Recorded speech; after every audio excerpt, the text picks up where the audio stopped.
عورت کو مہر کیوں دیا جاتا ہے؟ حلال کرنے کے لیے. تو پھر ہمارے ہاں تو کئی عورتیں نعوذ باللہ حلال ہی نہیں ہوتی. تو اس کا مطلب ہے کہ جو اللہ نے مین چیز رکھی ہے نکاح میں کہ اس کو حق مہر دے دو. بعض لوگ ہوتے ہیں کہ وہ کہتے ہیں کہ ہم تو 50 لاکھ روپیہ لکھوائیں گے. اب وہ 50 لاکھ دینے کی حیثیت نہیں رکھتے, یا اگر وہ رکھتے بھی ہیں ان کی حیثیت کے مطابق ہی اگر کہا ہے, وہ دیں گے نہیں, وہ جاتے ہی اپنی بیوی سے معاف کروا لیں گے, یا وہ نہیں دیں گے, بس یہی کہتے رہیں گے کہ فلاں وقت میں دے دوں گا, فلاں وقت میں دے دوں گا. تو وہ بیوی حلال نہیں ہوئی. تو اس لیے جو اللہ تعالیٰ نے شرعی مہر بتایا ہے کہ کم سے کم, مطلب کہ آپ کم سے کم لو جو اسی وقت وہ دے دے اور بیوی حلال ہو جائے اور دونوں ایک دوسرے کے لیے حلال ہو جائے, تو اسی وقت مہر ادا کر دیا جائے. اور دیکھو مال و متاع کو اللہ نے تمہارے لیے قیام کا ذریعہ بنایا ہے. بس ایسا نہ کرو کہ تم کم عقل آدمیوں کے حوالے کر دو. ایسا کرنا چاہیے کہ ان کے مال سے ان کے کھانے اور کپڑے کا انتظام کر دیا جائے اور نیکی اور بھلائی کی بات انہیں سمجھا دی جائے. دیکھیں کتنی پیاری باتیں اللہ ہمیں بتا رہا ہے زندگی گزارنے کے طریقے. قرآن پڑھیں گے تو پتہ چلے گا نا کہ اگر آپ کی دیکھیں کوئی آفس ہے, کوئی فیکٹری ہے, اور آپ گھر سوئے رہیں اور جو ورکروں کے حوالے کر دیں اور کہیں کہ اور وہ تم بیوقوف ہو. اللہ نے کہا کہ اپنی جو اتنی دولت ہے, اپنی جو فیکٹری کسی کے حوالے کر رہا ہے, وہ جو مرضی خرد برد کرے پھر بعد میں بیٹھے رہو. تو ایسے نہ کرو کہ اپنا مال کم عقلوں کے حوالے کر دو. اچھا اس میں نا کئی لوگ یہ بھی کہتے ہیں کہ کئی جو زن مرید ہوئے اگر, تو وہ سارا مال اپنی بیوی کے حوالے کر دیں. میں نے ایک ایسا بھی کیس اپنی زندگی میں بھی دیکھا ہے کہ میاں کما کے ساری زندگی اس نے باہر سے بیچا, اور بیوی نے کیا کیا کہ وہ اسی وقت ہی اپنے بہن بھائیوں کی دعوتیں, بہنوں کو دینا, بھائیوں کو دینا, ان کے گھروں میں پہنچانا, واہ کرانا, اپنی پیسے ختم, ہر مہینے کے پیسے ختم, کوئی اس نے پیسہ نہیں جوڑ کے رکھا. اس کے بعد جب میاں واپس آیا تو اس نے کہا کہ بیوی تو نے کتنے پیسے بینک میں جمع کیے؟ تو اس نے کہا کوئی خاص نہیں, خرچے ہی اتنے تھے. اسے ہارٹ اٹیک ہو گیا کیونکہ اس کی ساری زندگی کی کمائی تھی اور وہ مر گیا. تو بات یہ ہے کہ اللہ کہہ رہا ہے, قرآن پڑھو, کہ کئی عورتیں کم عقل ہیں, کئی عورتیں بہت عقل مند ہیں کہ اپنے میاں کی کمائی کو ڈبل تربل کر دیتی. میاں نے تو کم پیسے پکڑائے تھے, انہوں نے کمیٹی ڈال کے یا کچھ اور کر کے اس کو ڈبل تربل دے دیے. لیکن تمہیں معلوم ہونا چاہیے اپنے گھر کے سارے معاملات کا, تم ڈپینڈ کرتے ہو کہ تمہاری بیوی کیسی ہے, تو تم اس کے حوالے یوں وہاں بیٹھے پیسہ نہ بیچتے جاؤ, اپنے بینک میں رکھو اور اس کو اس کا خرچہ دو کہ یہ تم نے خرچہ کرنا ہے. یتیموں کا بھی کہ اگر ابھی وہ شعور کو نہیں پہنچے, ابھی چھوٹے ہیں, ہاں بالکل, تو ان کو ابھی ان کے حوالے نہ کرو, لیکن ان کے پیسے کو اچھی طرح خرچ کرو. یعنی ان کے حوالے کیوں نہیں کر سکتے؟ کیونکہ وہ چھوٹے ہیں, اور ان میں سے دیکھیں ہم آگے بھی یہ آیتیں آئیں گی کہ اللہ نے کہا کہ یتیموں کے, اگر تم کوئی یتیم بچہ پال رہے ہو اور تم غریب ہو اور یتیم بچہ امیر ہے, تو اس کے پیسوں میں سے تم اپنے خرچ نکال سکتے ہو, لیکن اتنا جتنا کہ تمہیں ضرورت ہے, کہ تم بھوکے نہ رہو, کیونکہ تم اس پہ احسان کر رہے ہو, اسے پال رہے ہو. اس کے بعد اس کا جو مال ہے جو جب جوان ہو جائے اس کے حوالے کر دو کہ جب اس کا نکاح کرو. تو یہ سب طریقے اللہ ہمیں سکھا رہا ہے. پھر اس کے بعد ہے اور بے باپ بچوں کی حالت پر نظر رکھ کر انہیں آزماتے رہو. یہ دیکھیں یہی بات کہ بے باپ جو بچے تمہیں ملے ہیں نا یتیم, انہیں آزماتے رہو. کیوں آزماتے رہو؟ کہ دیکھو بڑے ہو گئے ہیں, عقل مندی کی بات کر رہے ہیں, مطلب کس شعور تک پہنچے ہیں, یہاں تک کہ وہ نکاح کی عمر کو پہنچ جائیں.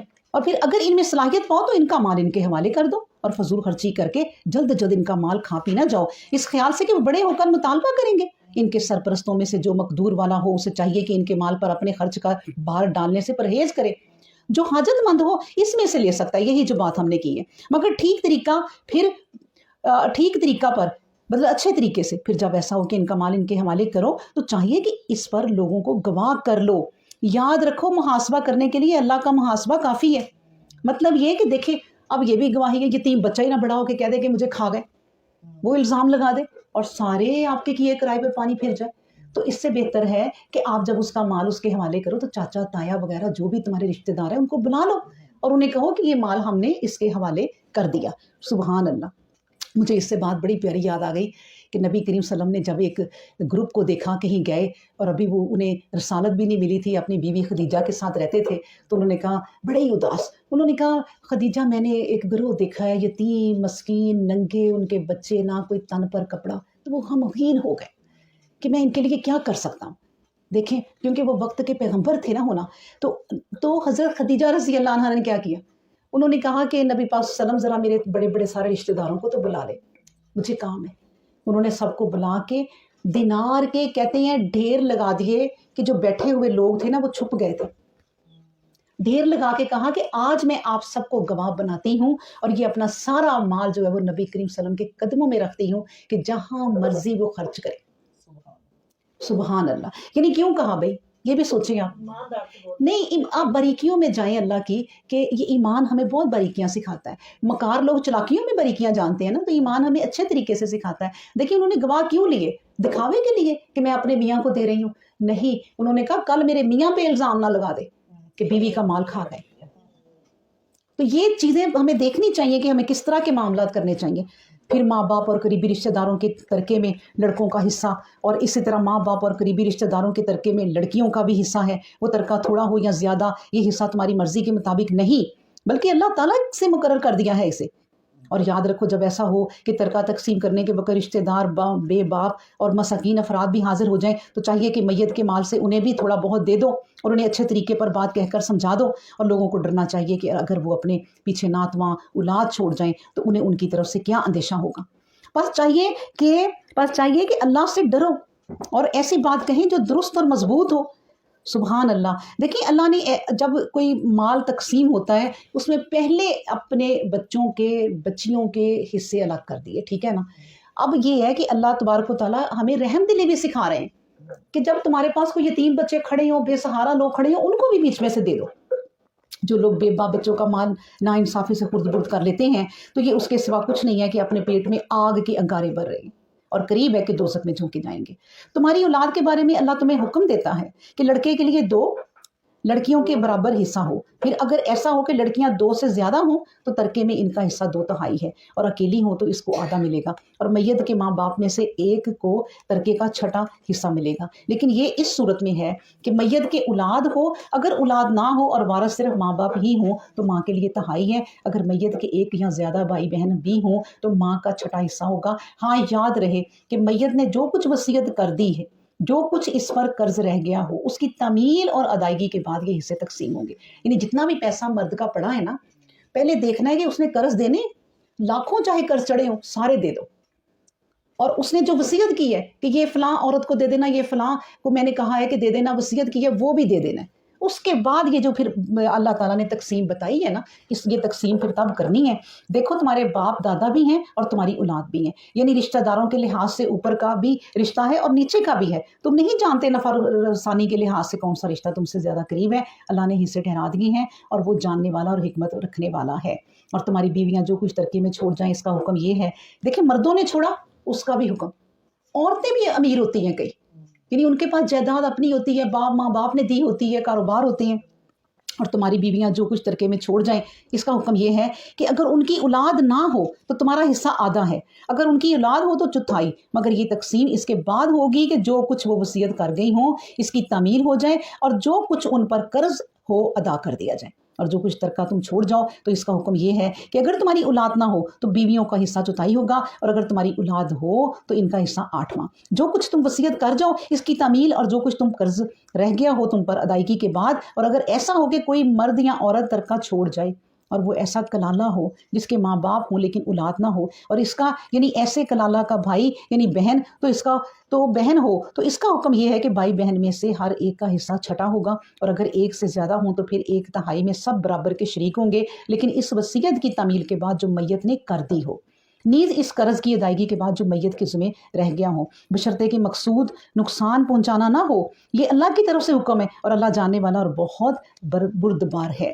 سبحان اللہ۔ یعنی عورت کے مال کی تقسیم بھی بتا دی، مرد کے مال کی تقسیم بھی بتا دی، اور دونوں میں مشترک بات کیا بتائی ہے کہ انہوں نے جو وصیت کی ہے پہلے وہ نکالو، اور جو قرض ہے پہلے وہ نکالو۔ پھر کلالہ کی بات بتائی۔ کلالہ کون ہوتا ہے؟ کہ جس کی اولاد نہ ہو، نہ کوئی بیٹا ہو نہ بیٹی ہو، وہ اکیلا ہو اور بہن ہو کوئی، تو پھر ان کے بہن بھائیوں میں ظاہر ہے وہ تقسیم کرنا ہوگا۔ اور یہ جو جتنی بھی میں یہ دھیان سے یہ تقسیم ہم پڑھ رہے ہیں، یہ تقسیم ہی ہوگی۔ آپ میں سے کوئی اگر اپنی جائیداد یا کوئی پھر جب بانٹنا چاہے تو یہ اللہ کی تقسیم دیکھے اور کسی سے کروائے، سمجھدار بندے سے، کہ اس کے مطابق میری تقسیم کرو جو اللہ نے کہی ہے، اپنی مرضی سے نہیں۔ کیونکہ اللہ کہتا ہے تمہیں نہیں پتا تمہارے نزدیک کون سا رشتہ زیادہ اچھا ہے، تم صرف اللہ کی ہوئی تقسیم سے تقسیم کرو. یہ نہیں کہ یہ میرا قریبی ہے اس کو میں زیادہ دوں گا، یہ اللہ کی تقسیم کے مطابق ہوگا. بس دو چیزیں ہیں، ایک قرض اور ایک وصیت، ان کو الگ کر دو. یہ اللہ کی حق بندیاں ہیں. تل کا حدود اللہ ہی، یہ اللہ کی حد بندیاں ہیں. پر جو کوئی اللہ اور اس کے رسول کی فرما برداری کرے گا تو اللہ اسے باغوں میں داخل کر جائے گا جن کے نیچے نہریں بہہ رہی ہوں گی. وہ اس حالت میں ہمیشہ رہیں گے اور یہ بڑی ہی کامیابی ہے جو انہیں حاصل ہوگی. لیکن جس کسی نے اللہ اور اس کے رسول کی نافرمانی کی اور اس کی ٹھہرائی ہوئی حد بندیوں سے باہر نکل گیا تو وہ آگ کے عذاب میں ڈالا جائے گا. وہ ہمیشہ اسی حالت میں رہے گا اور اس کے لیے رسوا کرنے والا عذاب ہوگا. اللہ اکبر. اب دیکھیں نا کہ نبی پاک صلی اللہ علیہ وسلم نے فرمایا کہ ایک انسان ساری زندگی نیکیاں کرتا ہے اور پھر آخر میں وصیت غلط لکھ جاتا ہے، اپنی مرضی کی لکھ جاتا ہے اور وہ جہنمی ہو جاتا ہے. اور ایک انسان ساری زندگی برائیاں کرتا ہے لیکن اینڈ پہ کہتا ہے مجھے بتاؤ میرے رب نے کیا کہا ہے، میں اس کے مطابق تقسیم کرانا چاہتا ہوں، کسی کا کوئی مجھے نہیں ہے، میرے رب نے جو کہا میں وہ کروں گا. پھر اس کو یہ کھول کے بتایا جاتا ہے کہ اس طرح تقسیم ہے تو وہ کہتا ہے اس طرح تقسیم کرو اور وہ جنتی ہو جاتا ہے. سبحان اللہ. اور تمہاری عورتوں میں سے جو عورتیں بد چلنی کی مرتکب ہوں تو چاہیے کہ اپنے لوگوں میں سے 4 آدمیوں کی اس پر گواہی لے لو. اب یہ آیتیں غور سے سنیں.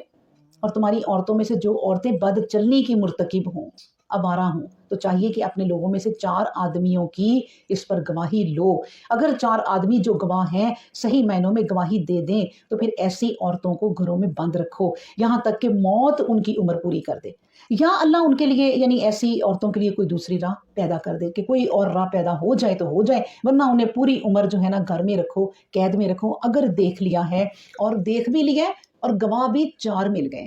اب دیکھیں اللہ نے عورت اس سورہ نساء میں عورتوں کا ساتھ کتنا دیا ہے کہ اگر بری بھی ہے تو پھر بھی کیا ہے 4 گواہ لاؤ.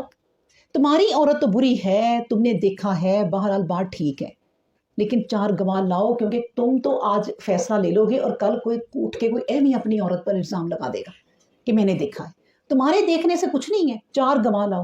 اسی طرح ایک کیس ہوا تھا نبی کریم صلی اللہ علیہ وسلم کے دور میں، تو انہوں نے کہا نبی کریم صلی اللہ علیہ وسلم میں نے اپنی بیوی کو خود دیکھا ہے کہ میری غیر موجودگی میں اس کے بیڈ پر کوئی تھا، تو میں اب کیا کروں. انہوں نے کہا 4 گواہ لاؤ. یہ آیتیں اتری تو انہوں نے کہا کہ میں اپنی بیوی کو دیکھوں اور جا کے میں 4 گواہ لاؤں کہ تم بھی دیکھ لو، میں کیا کروں. تو اللہ کی آیتیں تو آیتیں ہی ہیں. نبی کریم صلی اللہ علیہ وسلم نے کہا کہ یہ کرنا پڑے گا کیونکہ یہ تمہارے لیے میں ٹھیک کر دوں کہ چلو تم نے دیکھا ہے تو صحیح ہے، تم جھوٹ نہیں بول سکتے، صحابی ہو، لیکن آنے والے وقتوں میں لوگ اپنی بیویوں پہ الزام لگا دیں گے. تو 4 گواہ لائیں، اور اگر 4 گواہ نہ لا سکیں، یہ شاید آگے آ جائے، تو پھر الٹا اس بندے کو کوڑے ہیں کہ جو اپنی بیوی پر تہمت لگائے. اللہ اکبر.